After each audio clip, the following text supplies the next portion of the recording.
Swayam Prabha. Digital India. Educated India.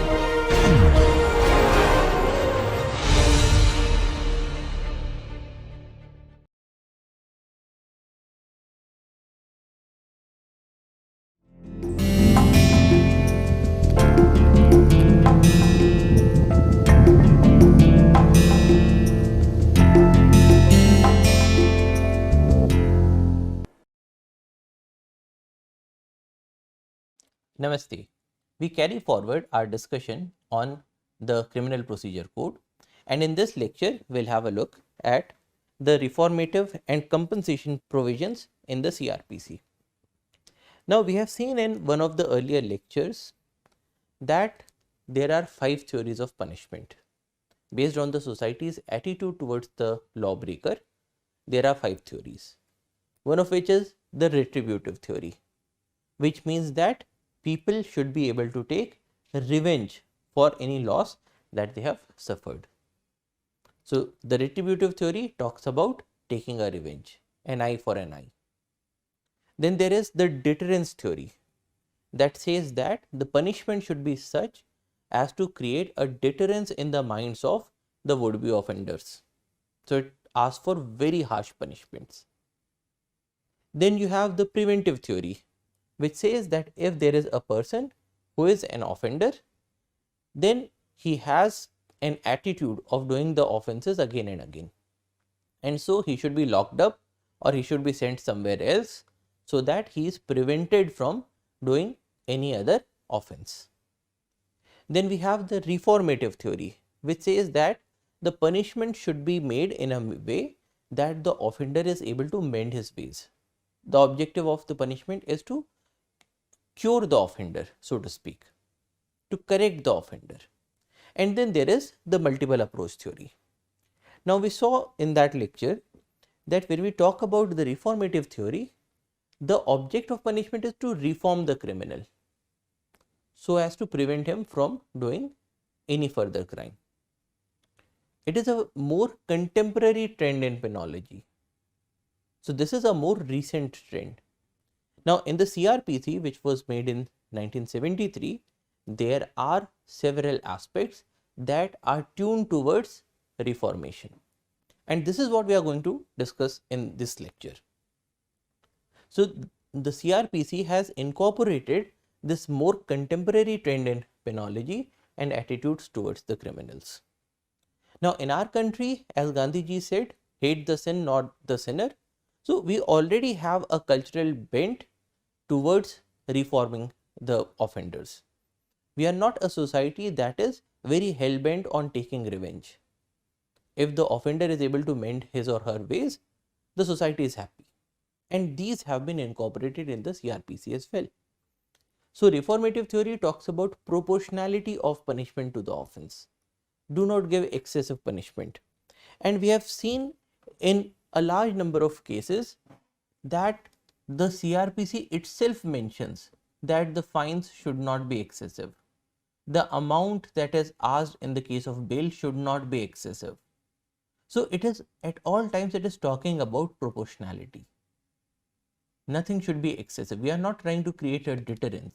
We are just trying to reform the offenders. The reformative theory talks about proportionality of the punishment to the offense.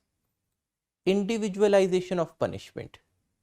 And this is also we have seen before, that when a case is going on, then after conviction, there is a case made regarding the previous convictions of the offender.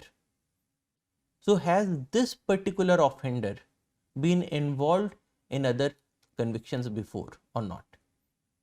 If he has been involved in previous convictions, then a larger quantum of punishment is given, otherwise a smaller quantum of punishment is given. We saw that the behavior of the person is a relevant fact. So when we talk about the Indian Evidence Act, it says that the behavior of the offender, previous behavior of the offender, it is a relevant fact. The court has to take that into consideration. Now, why are we taking the previous behavior, the previous convictions? Because we want to individualize the punishment. It's not one stick rules all approach. It is individualization of punishment, what is also asked for by the reformative theory. It asks for humane treatment. And in this case, we have seen that even in the case of arrests, the Honorable Supreme Court has also said that handcuffs, fetters, they are not the norm, they are only the exception. Only in very exceptional cases would handcuffs be used. Whereas in the British periods, arrest automatically meant that the person would be handcuffed and would be put in fetters. So we have shifted towards a more humane treatment. And this is what the reformative theory is talking about. Rehabilitation, correction, and readjustment to the society. We have provisions for all of these in the CRPC. The reformative theory replaces tortuous methods of punishment with monetary fines and damages. That is, your punishment should not be a torture to the offender. And it tries to replace the tortuous methods of punishment with monetary fines and damages. If they are sufficient to reform the offender, then so be it. It abhors death penalty, only permitted in the rarest of rare cases. And we have seen before that if a court of sessions gives a death penalty, it awards a death penalty, then it has to be confirmed by the High Court. It's not that the Court of Sessions has given a death penalty and that's the end of the matter. Because the death penalty has to be given in the rarest of rare cases. So not only are there guidelines for the judges and magistrates to give it only in the rarest of rare cases, but also there is this provision of confirmation by the High Courts. So the High Courts will again look into the matter and then say whether this death penalty has to be awarded or not. So all of these provisions have been incorporated in the CRPC, and this is what we are looking today. Now section 27 of the CRPC says jurisdiction in the case of juveniles. Any offence not punishable with death or imprisonment for life committed by any person who at the date when he appears or is brought before the court is under the age of 16 years. So who is considered a juvenile? A person who is below the age of 16 years. May be tried by the court of a chief judicial magistrate or by any court specially empowered under the Children Act 1960 or any other law for the time being in force providing for treatment, training and rehabilitation of youthful offenders. Now this is especially important in the case of children and juveniles, because if they have been put to a very harsh punishment, if they have been put in a jail, then there is a bigger chance that they will come into contact with the hardened criminals and they'll turn into criminals themselves. So the CRPC has incorporated this provision saying that if there is a child below 16 years, then he has to be given a special treatment unless the case is a very gruesome one that is punishable with death or life imprisonment. Other than that, the objective should be to treat this child, to rehabilitate this child. So this is what it is saying: any offence not punishable with death or imprisonment for life that is committed by any person who at the date when he appears or is brought before the court is under the age of 16 years may be tried by the court of CJM or by any court specially empowered under the Children Act. So these are special courts, or any other law for the time being in force providing for treatment, training and rehabilitation of youthful offenders. So the objective here is to reform the offender, not to punish him. Then section 250 talks about compensation for accusation without reasonable cause. Now whenever a person has been wronged, then there would naturally be a feeling inside that person of hatred against the person who did the wrong. Now this feeling has to be quenched down. Now in some cases, in some societies, there is the option of taking the revenge, as is also propagated by the retribution theory. But in our society, when we are looking at reformation, what we try to do is we provide a compensation to the person who has been offended, so that he also does not harbor ill feelings against the offender. So not just the offender is getting punished, but also the person who was wronged, he is also getting a compensation. So in the beginning, we talked about criminal versus civil cases, and we said there that the criminal cases are offenses against the society. So the whole conscience of the society is getting derailed because of those offenses. And so in the criminal justice system, the objective is to punish the offender. Whereas in the civil justice system, we said that it is a case between two parties, and the objective here is to settle the disputes through things like compensation. But here we are observing that in the criminal procedure code itself, it is talking about providing compensation to the person whose rights have been offended. So this is basically a situation that is the win-win situation of both the cases. So there is a crime committed, it is against the norms of the society, so the offender needs to be punished, but at the same time the person whose rights were wrong, he should also be given a compensation so that he does not bear an ill will or enmity against the offender. And this is also a way of giving a bit extra punishment to the offender in the form of a monetary punishment. So it is not a very harsh punishment, but it is a compensation that the person who has wronged the other person should also pay him a compensation. So this is what this section and a lot of other sections are talking about. So this section 250 says compensation for accusation without reasonable cause. If in any case instituted upon complaint and upon information given to a police officer or to a magistrate, one or more persons is or are accused before a magistrate of any offence triable by a magistrate, and the magistrate by whom the case is heard discharges or acquits all or any of the accused, and is of the opinion that there was no reasonable ground for making the accusation against them or any of them, the magistrate may, by his order of discharge or acquittal, if the person upon whose complaint or information the accusation was made is present, call upon him forthwith to show cause why he should not pay compensation to such accused or to each or any of such accused when there are more than one, or if such person is not present, direct the issue of a summons to him to appear and show cause as aforesaid. What is this section saying? If there is a case that has been instituted upon a complaint or information, so either a complaint case or information that is given to the police officer, if somebody has instituted a case against someone and during the trial it turns out that the person who was accused has not done anything wrong, and so he is discharged or he is acquitted.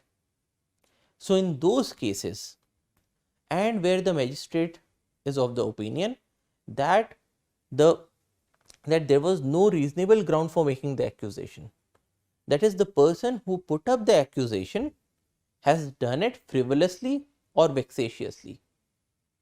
So he did not have any reasonable ground, but then too he put up this accusation. So in that case, the person who was accused, he has suffered from this accusation and he has had to spend time and money. And so in that case, the magistrate in his order of discharge or acquittal would ask the person on whose complaint or information the accusation was made. If that person is present, then the magistrate will ask that person that you need to show cause why you should not be asked to pay compensation to the accused, because it was on the basis of your complaint or your information that the accused had to bear all this trouble. So in this case, you need to show cause why we should not ask you to compensate the accused. And it says that if the person is not present, then there will be a summons issued to the complainant or the person who provided the information. So, in this process, the court will send a summons to the person who gave this complaint or information, ask him to appear before the court and then give him this show cause. Tell us why you should not be asked to give compensation to the person whom you had accused. Now, the magistrate shall record and consider any cause which such complainant or informant may show. And if he is satisfied that there was no reasonable ground for making the accusation, may, for reasons to be recorded, make an order that compensation to such amount, not exceeding the amount of fine he is empowered to impose, as he may determine, be paid by such complainant or informant to the accused or to each or any of them. So, once this show cause is given and the person who had given this complaint or this information, if he is unable to prove that there was a reasonable ground. So, when the magistrate is satisfied that there was no reasonable ground for making the accusation, in that case the magistrate will make an order that a compensation to such amount will be paid by the complainant or the informant to the accused. And what is the limit of that compensation? The limit is the amount of fine that he is empowered to impose. So, that is the quantum of the compensation that can be awarded by the magistrate if he finds out that there were no reasonable grounds for making the accusation. And the magistrate may, by order directing payment of compensation under subsection 2, further order that in default of payment, the person ordered to pay such compensation shall undergo simple imprisonment for a period not exceeding 30 days. So, when the magistrate is making this order directing the payment of compensation, he may further order that if the complainant or the informant is not paying the compensation, if there is a default of payment, then the person who had made this complaint or information, who has been asked to pay the compensation, he will have to undergo simple imprisonment for a period not exceeding 30 days. So, there is imprisonment in default of this compensation as well. So, it is not a very lenient process, it is a very strict thing. So, this is not just to ensure that there are no ill feelings, but this is also to ensure that nobody is misusing the law to put up frivolous accusations against anybody. When any person is imprisoned under subsection 3, the provisions of section 68 and 69 of the IPC shall, so far as may be, apply. So, this is section 250, that is asking for compensation. Then it further says, no person who has been directed to pay compensation under this section shall, by reason of such order, be exempted from any civil or criminal liability in respect of the complaint made or information given by him. That is, if the person who made the accusation has been directed to pay compensation, it does not mean that the person who was accused can now no longer put up a case in the court saying that I was harmed because of this accusation. So, no person who has been directed to pay compensation shall, by reason of such order, be exempted from any other liability. It can be a civil liability or it can be a criminal liability because of the accusation that he made. So, this compensation is in addition to any other liability that the person will have to suffer, provided that any amount paid to an accused person under this section shall also be taken into account in awarding compensation to such person in subsequent civil suit regarding relating to the same matter.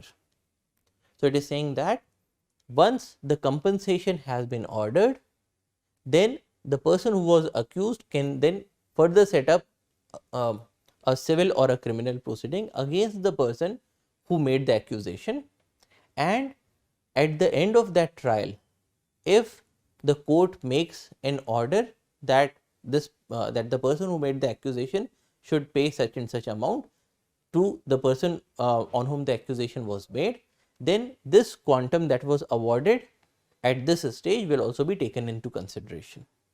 And a complainant or informant who has been ordered under subsection 2 by a magistrate of the second class to pay compensation exceeding 100 rupees may appeal from the order as if such complainant or informant had been convicted on a trial held by such magistrate. So here again we are saying that the principles of natural justice are in operation. So if a person has been asked to pay this compensation exceeding 100 rupees, then he also has the right to appeal. So he may appeal from the order, and what will be the process of that appeal? It will be the same process as if the complainant or informant had been convicted on a trial held by such magistrate. So the same processes will apply here. So if there is a compensation, then the person can always go to a higher court and appeal, saying that I had reasonable grounds to make this accusation, and so I should not be asked to pay this compensation. Then it says, when an order for payment of compensation to an accused person is made in a case which is subject to appeal under subsection 6, the compensation shall not be paid to him before the period allowed for the presentation of the appeal has elapsed, or if an appeal is presented before the appeal has been decided, and where such order is made in a case which is not so subject to appeal, the compensation shall not be paid before the expiration of 1 month from the date of the order. That is, the CRPC is ensuring that the rights of the person who made the frivolous or vexatious accusation, they should also be protected. So this subsection is saying that if an order for compensation has been made, then because the person who has to pay the compensation has the right to go for appeal, so no compensation will be paid before the period of appeal is over. And if the period of appeal is over and the person has not preferred an appeal, then he will have to pay the compensation. Or if the period of appeal is not over and this person has put up an appeal before the higher court, so in that case the compensation will only be paid after this appeal has also been decided. And in those cases where the appeal is not being done, in those cases at least 1 month should have expired. So there is a sufficient time given to the complainant to make his appeal. And the provisions of this section apply to summons cases as well as to warrant cases. So there are very strict provisions as to compensation. Then another provision is section 357, order to pay compensation. When a court imposes a sentence of fine or a sentence including a sentence of death of which fine forms a part, the court may, when passing judgment, order the whole or any part of the fine recovered to be applied in defraying the expenses of properly incurred in the prosecution. So this section is saying that when the court is putting up a punishment of fine, so the court has awarded a fine in any conviction, so in that case what will happen to that fine? So the court may order whole or part of the fine recovered to be applied in defraying the expenses of properly incurred in the prosecution. So the prosecution had to make certain expenses, and this fine, the amount of that fine may be used to defray those expenses. And in the payment to any person of compensation for any loss or injury caused by the offence, when compensation is, in the opinion of the court, recoverable by such person in a civil court. So the person who was offended, he may also be awarded some portion of that fine. So, in payment to any person of compensation for any loss or injury that was caused by the offence. So, here again the person may get compensated. When any person is convicted of any offence or having caused the death of another person or of having abetted the commission of such offence, in paying compensation to the persons who are under the Fatal Accidents Act 1855 entitled to recover damages from the person sentenced for the loss resulting to them for such death. So, in the case of the Fatal Accidents Act 1855, the persons who have suffered the loss or their next of kin, they are entitled to recover damages from the person who caused them the loss through this fatal accident. Now, in this case, this subsection is saying that when a person is convicted of any offence for having caused the death of another person or of having abetted the commission of the offence, that is the death of the person, then the fine will also be used in paying the compensation to the persons who are entitled to recover damages. So, here again there is a very strong tone of compensation. When any person is convicted of any offence which includes theft, criminal misappropriation, criminal breach of trust or cheating, or of having dishonestly received or retained, or of having voluntarily assisted in disposing of stolen property, knowing or having reason to believe the same to be stolen, in compensating any bona fide purchaser of such property for the loss of the same, if the property is restored to the possession of the person entitled thereto. That is, if the person who is convicted, he has done a theft and then he has sold that object or that property to another person. Now, in this scenario, because the property was a stolen property, so it will be restored to the possession of the person who was actually entitled. So, what will happen to the person who suffered a loss because he had purchased that stolen item from this thief? So, in this case, the amount of fine will be used for compensating any bona fide purchaser of such property. So, the amount that is recovered in the fine, that will be, or some portion of it, that will be paid to the person who is a bona fide purchaser of this property for the loss of the same, because he has suffered a loss for no fault of himself. So, this amount will be used to compensate that person as well. So, there are pretty stringent provisions when it comes to compensation. Any person who has been aggrieved is also provided compensation in the CRPC. Then, if the fine is imposed in a case which is subject to appeal, no such payment shall be made before the period allowed for presenting the appeal has elapsed, or if an appeal be presented before the decision of the appeal. So, here again we are talking about the principles of natural justice. If the case is subject to appeal, then this payment will only be made after the period for appeal is over, or if the appeal has been presented, the appeal has been disposed of, it has been decided. Only then will the person be asked to make the payment.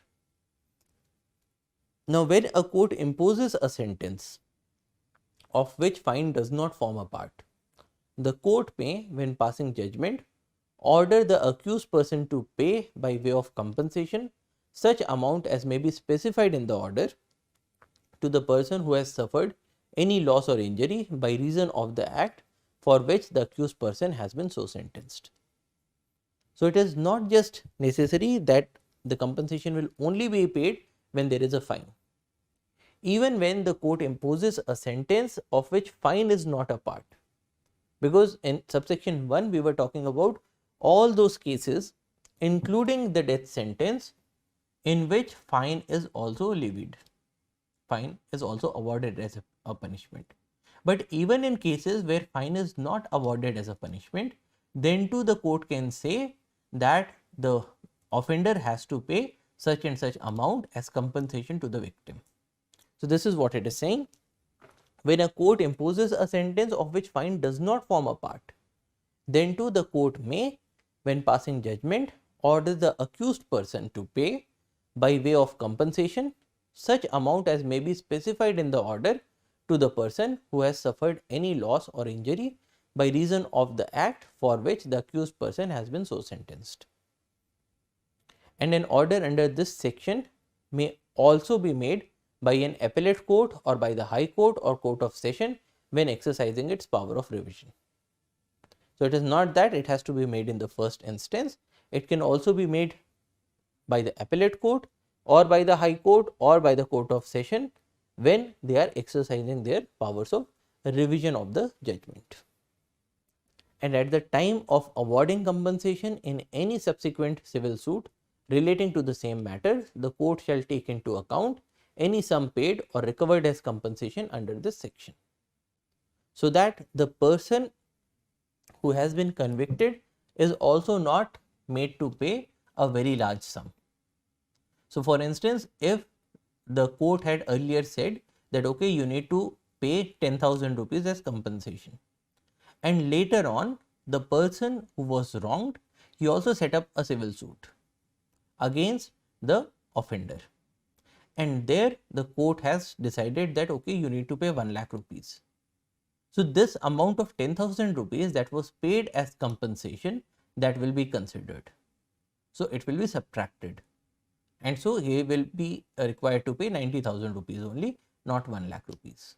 So, this is what it is saying, that at the time of awarding compensation in any subsequent civil suit relating to the same matter, the court shall take into account any sum paid or recovered as compensation under this section. So, there should not be an excessive payment. Then section 357A talks about the victim compensation scheme. Every state government in coordination with the central government shall prepare a scheme for providing funds for the purpose of compensation to the victim or his dependents who have suffered loss or injury as a result of crime and who require rehabilitation. So, now this is a responsibility of every state government.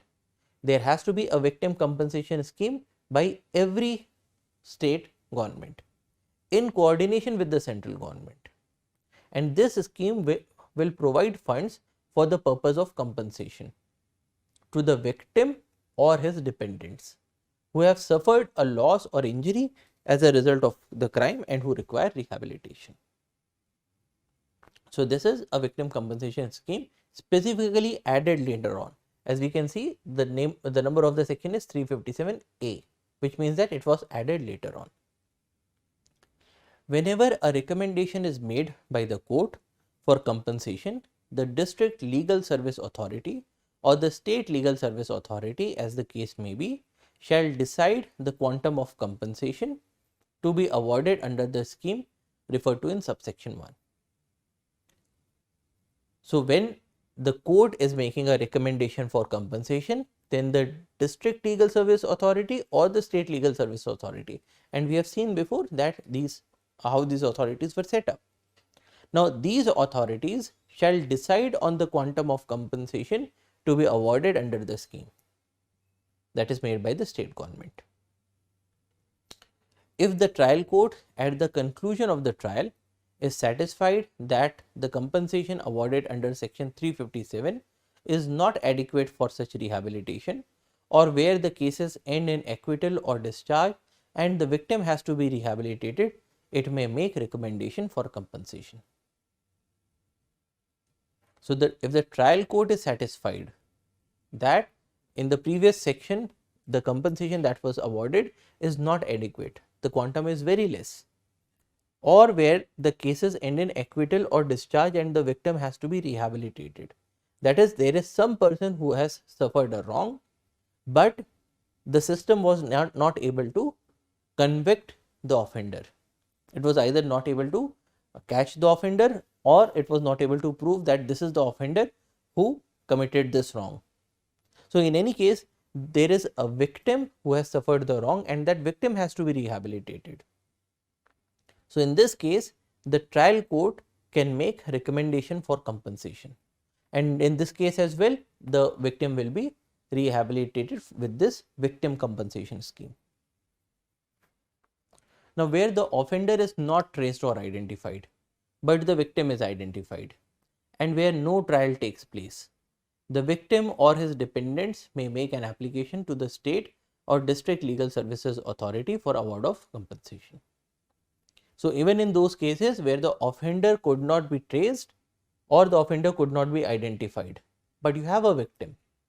So, in the absence of the offender, there is no trial. So, in those cases as well, the victim or his dependents may make an application to the state or the district legal services authority for award of compensation. On receipt of such recommendations or on the application under subsection 4, the state or district legal services authority shall, after due inquiry, award adequate compensation by completing the inquiry within 2 months.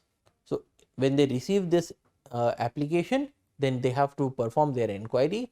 There is an upper limit of 2 months, and after their inquiry, after due inquiry, they need to award adequate compensation to the victim through this scheme. Now, the state or the district legal services authority, as the case may be, to alleviate the suffering of the victim, may order for immediate first aid facility or medical benefits to be made available free of cost on the certificate of the police officer not below the rank of the officer in charge of the police station or a magistrate of the area concerned, or any other interim relief as the appropriate authority deems fit.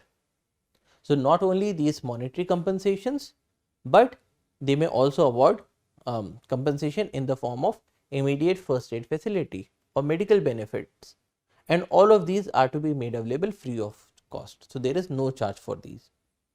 And who will make a certificate that this thing is required? Either the police officer not below the rank of officer in charge of the police station, or a magistrate of the area concerned. And not only these, I mean not only the monetary as well as the health facilities, but they can also award any other interim relief as the appropriate authority deems fit. Then section 357B says compensation to be in addition to fine under section 326A or section 376D of the IPC. The compensation payable by the state government under section 357A shall be in addition to the payment of fine to the victim under section 326A, 376AB, 376D and so on. So, when the compensation is being provided and the payment of fine is also being done, then the payment of fine shall not be reduced because the compensation has been already given. So, this is in addition to the fine that needs to be provided. Then 357C talks about treatment of victims.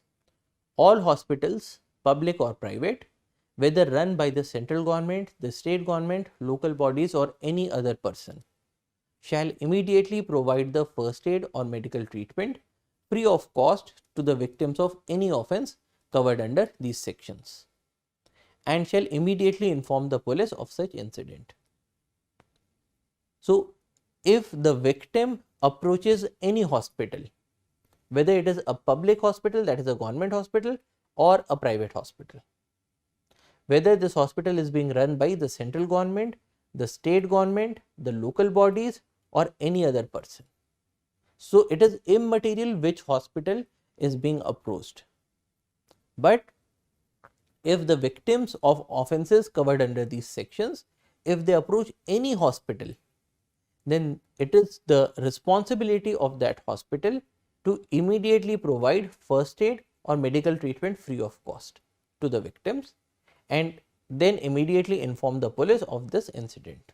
So, here the important thing is that the victim should not be made to suffer. As soon as the victim has approached the hospital, he or she is entitled to first aid or medical treatment free of cost immediately, and the hospital is to inform the police of the incident, so that the police can also register their case. Then section 358 talks about compensation to persons groundlessly arrested. So, if a person has been arrested without any ground, then he also has to be compensated for this trouble. Whenever any person causes a police officer to arrest another person, if it appears to the magistrate by whom the case is heard that there was no sufficient ground for causing such arrest, the magistrate may award such compensation not exceeding 1000 rupees to be paid by the person so causing the arrest to the person so arrested for his loss of time and expenses in the matter as the magistrate thinks fit. So, if a person is causing a police officer to arrest another person, so he has provided a wrong information or he has made a wrongful complaint, because of which the police officer has arrested somebody. So, in that case, if the magistrate who is hearing the case finds out that there is no sufficient ground for causing such arrest, then the person who was arrested will be given compensation, and this money will be recovered from the person who caused this arrest, who gave this wrong information or complaint. So, it will be recovered from that person and given to the person who was groundlessly arrested.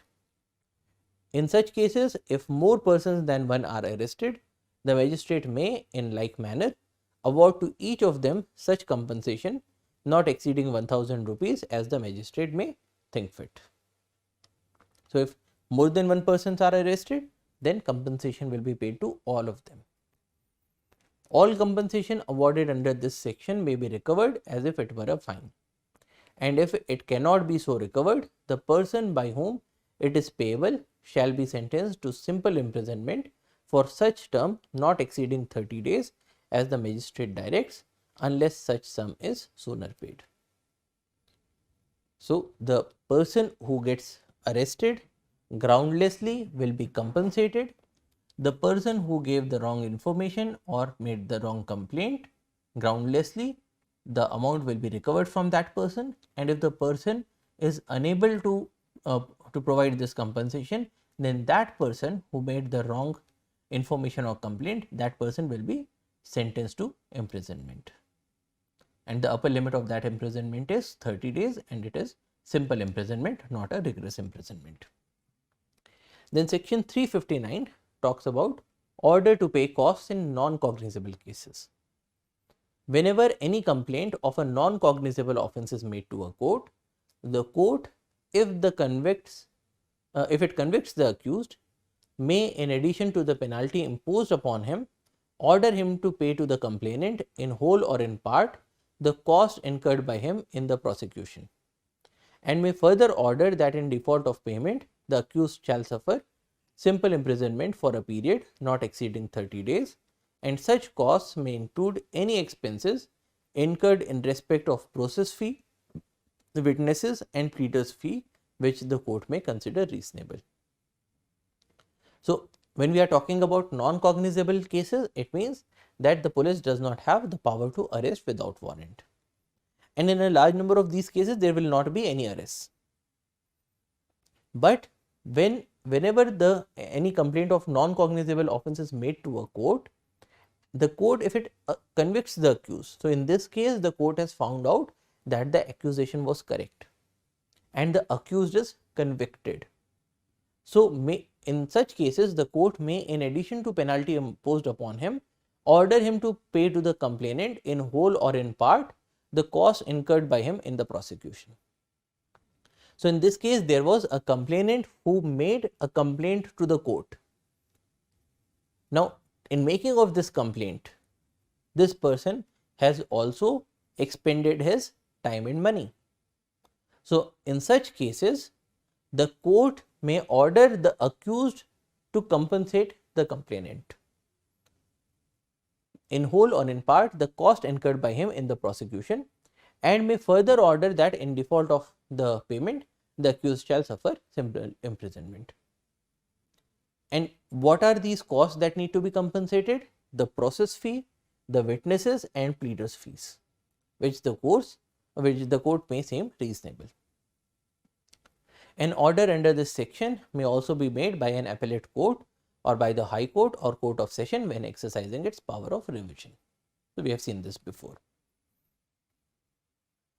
Then section 360 says order to release on probation of good conduct or after admonition.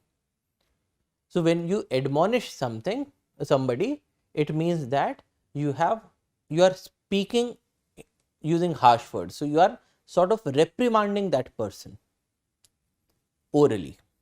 Now this section is saying when any person not under 21 years of age is convicted of an offence punishable with fine only or with imprisonment for a term of 7 years or less. So if there is any person above the age of 21 years and he is convicted of any offence punishable with fine only or with imprisonment for a term of 7 years or less, or when any person under 21 years of age or any woman. So this section is applicable to three categories of people. One is any person under 21 years of age, any woman, or any person above the age of 21 years if the offence is punishable with fine only or with imprisonment for a term of 7 years or less. Only in those cases is this section applicable. Is convicted of an offence not punishable with death or imprisonment for life, and no previous conviction is proved against the offender. So this is the first conviction of the offender. He is not a repeated offender, he is not a habitual offender. If it appears to the court before which he is convicted, regard being had to the age, character or antecedents of the offender and to the circumstances in which the offence was committed, that it is expedient that the offender should be released on probation of good conduct, the court may. That is, the offence that was done is not a grievous offence. It is not punishable with death or imprisonment for life. The person is the first offender. It is the first conviction of that offender and any previous conviction has not been proven against the offender. And it appears to the court that considering the age, the character or the antecedents of the offender. That is, if the person who has done the offence, suppose he is a very meritorious student who is studying in a university, and this is the first time offence that he has done and it is not a very severe offence, and to the circumstances in which the offence was committed. If the circumstances also are such as to permit leniency, and considering all of these, the court is of the opinion that the offender should be released on probation of good conduct, then the court may, instead of sentencing him at once to any punishment, direct that he be released on his entering into a bond with or without sureties to appear and receive sentence when called upon during such period not exceeding 3 years, and as the court may direct, and in the meantime to keep the peace and be of good behavior. So in these circumstances, the court may, instead of sentencing him at once to any punishment, the court may say that okay, you are released on entering a bond. Now this bond may be with or without sureties, as we have seen in the case of arrest and bail. So it may be with or without sureties, and the bond is to appear and receive sentence when called upon. The maximum period is 3 years.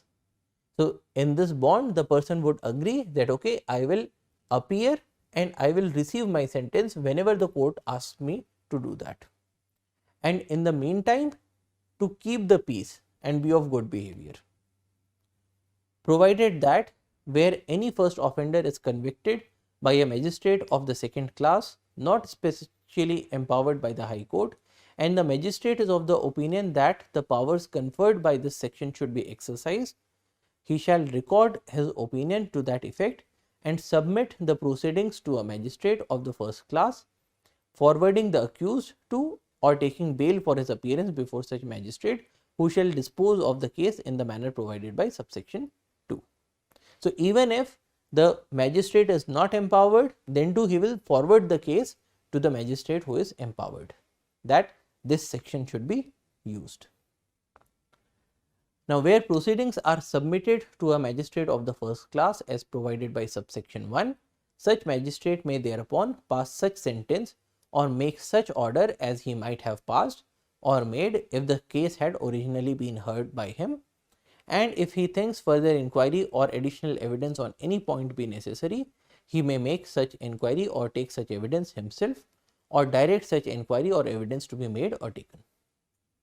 So, once this case has been forwarded to the magistrate of first class, then this magistrate will deal with this case as if it had come before him.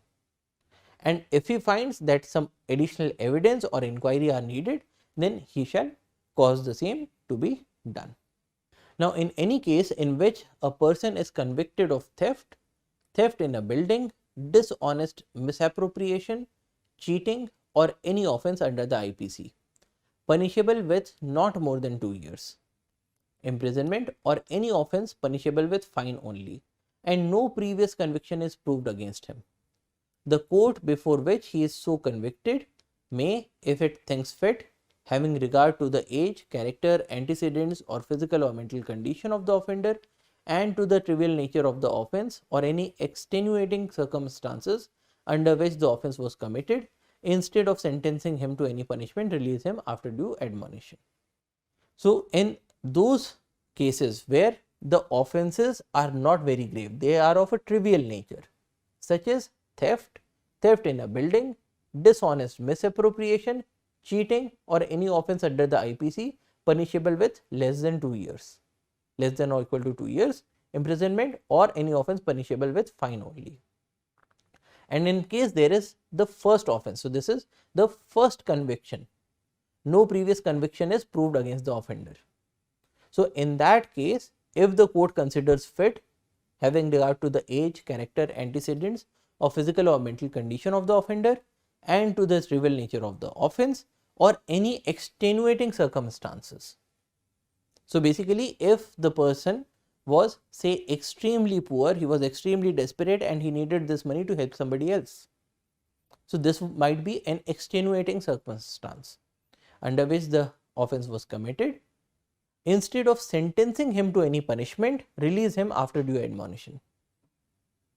So, the court will reprimand this person who is a first time offender and will release this person. So, here again you will find that there are provisions to reform the offender.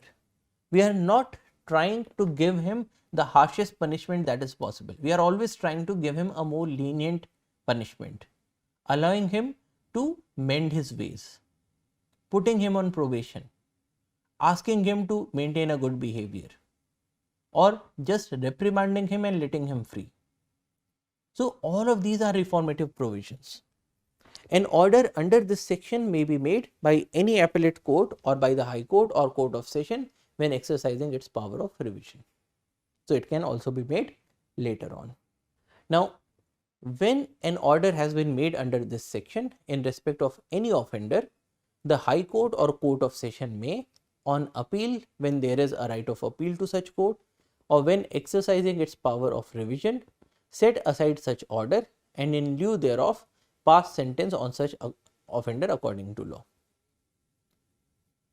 So, when if this case is put to an appeal to a higher court, then the higher court, whether it is the High Court or the Court of Session, it may set aside this order if it considers fit, and it may give a sentence to the offender if there is an appeal, provided that the High Court or the Court of Session shall not under this subsection inflict a greater punishment than might have been inflicted by the court by which the offender was convicted. And the provisions of sections 121, 124 and 373 shall, so far as may be, apply to the case of sureties offered in pursuance of the provisions of this section. Then it says, the court, before directing the release of an offender under subsection 1, shall be satisfied that an offender or his surety, if any, has a fixed place of abode or regular occupation in the place for which the court acts, and in which the offender is likely to live during the period named for the observance of the conditions. So, under subsection 1, the court was giving a probation to the offender. Now, if the court is giving the probation, it should also be satisfied that the offender or his surety, they have a fixed residence, so they can be traced, or they have a regular occupation through which they can be traced. And this should be in the place for which the court acts, and or in which the offender is likely to live during the period named for the observance of these conditions. And if the court which convicted the offender or a court which could have dealt with the offender in respect of his original offence is satisfied that the offender has failed to observe any of the conditions of his recognizance, it may issue a warrant for his apprehension. So, even if the person has been released using these subsections, then if the person has failed to observe the conditions that were mentioned in the bond, then there may be an arrest warrant issued for his arrest. An offender, when apprehended on any such warrant, shall be brought forthwith before the court issuing the warrant, and such court may either remand him in custody until the case is heard or admit him to bail with a sufficient surety conditioned on his appearing for sentence, and such court may, after hearing the case, pass the sentence. So, these are now the regular clauses. Nothing in this section shall affect the provisions of the Probation of Offenders Act 1958 or the Children Act or any other law for the time being in force for the treatment, training or rehabilitation of youthful offenders. So, it is not impacting the provisions of the special laws made for these purposes. Then, apart from these provisions in the CRPC, we also have other schemes or acts, such as the National Legal Services Authority compensation scheme for women victims or survivors of sexual assault or other crimes. So, this is a compensation scheme that was made in 2018 by the National Legal Services Authority. So, this is the scheme. NALSA's compensation scheme for women victims or survivors of sexual assault or other crimes 2018. Now, this scheme also asks for the making of a fund through which the women victims or survivors of sexual assault or other crimes will be provided compensation for. Now, in the CRPC, we saw that the District Legal Services Authority or the State Legal Services Authority may order for compensation through the victim compensation scheme, but then this is an addition to that scheme. So, this is another scheme. Then, if we also look at the Motor Vehicles Act 1988, so there are also provisions in other acts as in the Motor Vehicles Act. So, if we look at the Motor Vehicles Act, we will find that there are several provisions. Principles and method of determining compensation and payment thereof. So, here again the Motor Vehicles Act is talking about compensation to be paid. Then we have special provisions as to compensation in the case of a hit and run motor accident, payment of compensation in case of death or grievous hurt, etc. So, even the special acts have provisions for compensation. So, to sum up, the provisions for reformation or compensation are very important in today's scenario, because the reformative approach is trying to correct the offender. If the offender has had good antecedents, if the offender is a first time convict, if the offender has maintained good behaviors in the past, if the offender is of a less age, then the courts shall give him certain leniency so as to permit him to mend his ways and become a good citizen and a resource to the society, instead of giving him or her a very harsh punishment, in which case he may even turn out to be a more hardened criminal. So, this is what the reformation processes talk about. And compensation processes say that the offender who has done an offense, he has also violated the rights of certain other person, and those persons should also be compensated for their loss, even though it is a criminal case. And we have the reformation and compensation provisions not only in the CRPC but also in other special acts, and we also have other special schemes such as the NALSA scheme. So, that's all for today. Thank you for your attention. Jai Hind.